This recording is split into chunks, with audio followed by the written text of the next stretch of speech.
Começa amanhã, em Nova York, a Assembleia Geral da ONU. Durante o encontro, as guerras na faixa de Gaza, na Ucrânia, tensão entre Venezuela e Estados Unidos devem ter destaque. Vamos falar então com o nosso analista sênior de internacional, Américo Martins. Américo, bom dia para você. Teremos aí uma semana de grande destaque internacional, Assembleia Geral da ONU. Falamos aqui sobre alguns temas que devem predominar nas discussões em Nova York. Américo, quando olharmos para os discursos, por onde necessariamente os vários chefes de Estado devem passar? Quais devem ser os assuntos prioritários nesses discursos que abrem a Assembleia Geral da ONU? Bom dia mais uma vez, Américo, bem-vindo.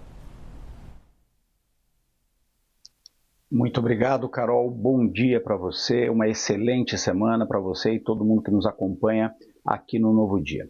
Carol, eu destacaria dois grandes assuntos que devem dominar essa Assembleia Geral da ONU. O primeiro deles é a guerra na faixa de Gaza. E o segundo é a própria questão do multilateralismo e do futuro da ONU.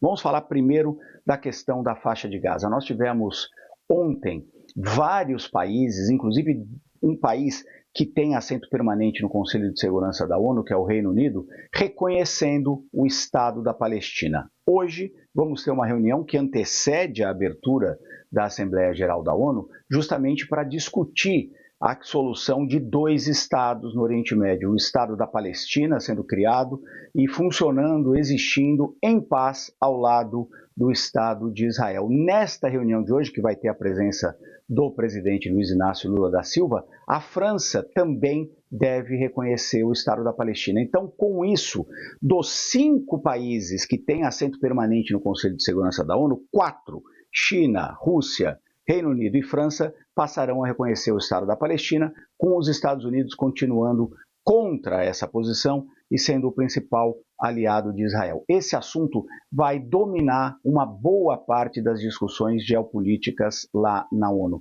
com representantes desses países todos que começaram a reconhecer agora, grandes países, aliados inclusive de Israel e dos Estados Unidos, reconhecendo a criação do Estado da Palestina. Então esse vai ser um foco central. Nós vamos ter representantes do Reino Unido, da França, o próprio presidente Lula fazendo discursos muito fortes pelo reconhecimento do Estado da Palestina. E o presidente Donald Trump e os representantes de Israel, obviamente, criticando essa medida. Israel diz que isso, inclusive, empodera o Hamas e é um prêmio que seria pago ao grupo militante palestino. Claro que o reconhecimento do Estado da Palestina, por si só, não muda a situação no campo, mas pode abrir caminho para esses países todos agirem de uma forma muito mais compacta, colocando mais pressão em Israel, começando a discutir, por exemplo, represálias contra os políticos israelenses e o próprio Estado de Israel, por não atender uma série, inclusive, de regulamentações internacionais da própria ONU, como, por exemplo, a intenção de Israel de criar mais assentamentos na Cisjordânia, o que é completamente ilegal. Abriria caminho, sim, para grandes represálias contra Israel, se esses países começarem a tomar este caminho. Um caminho parecido, por exemplo, com o que foi tomado contra a Rússia quando invadiu a Ucrânia. E o segundo grande tema, Carol, e esse é um tema fundamental, muito importante, é justamente sobre o futuro do multilateralismo.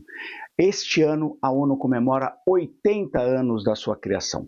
Temos essa entidade há 80 anos funcionando no mundo e tendo um momento de muita fragilidade neste momento, neste ano de aniversário dos seus 80 anos. Por quê? Em especial por conta da fragmentação do Conselho de Segurança da ONU, que é o órgão que precisa impedir e prevenir conflitos e que está completamente inoperante, por conta das divisões entre Rússia, China, Estados Unidos, por conta dos boicotes que os americanos fazem à ONU.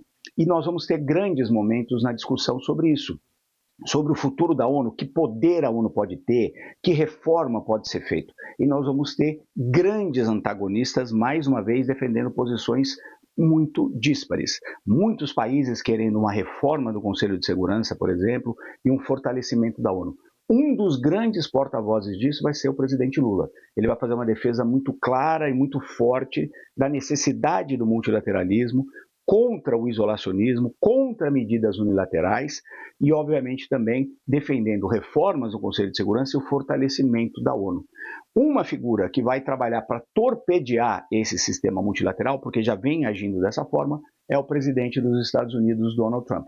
Ele vai usar o grande palco por excelência do multilateralismo, que é a reunião anual da Assembleia Geral da ONU, para torpedear esse sistema. Uma coisa que ele já vem fazendo, já fez no seu primeiro mandato e faz agora no segundo mandato também, ao adotar várias medidas unilaterais, ao defender medidas isolacionistas, ao defender que cada país deve focar nos seus interesses, o que beneficia os Estados Unidos por serem a maior economia do mundo, a maior potência militar do mundo. Ele vai trabalhar e vai fazer discursos na mesma forma que ele vem agindo. Ele já saiu do Acordo de Paris, se retirou dos Estados Unidos de lá, cortou muitas verbas para a ONU, cortou verbas de desenvolvimento nacional e vai fazer um discurso que deve ir nessa linha, um discurso que a ONU precisa também mudar, mas não para fortalecer o multilateralismo. Pelo contrário, nós vamos ter um embate e vamos, obviamente, acompanhar de perto, porque nós vamos ter o presidente Lula e o presidente Trump, mais uma vez, em campos opostos.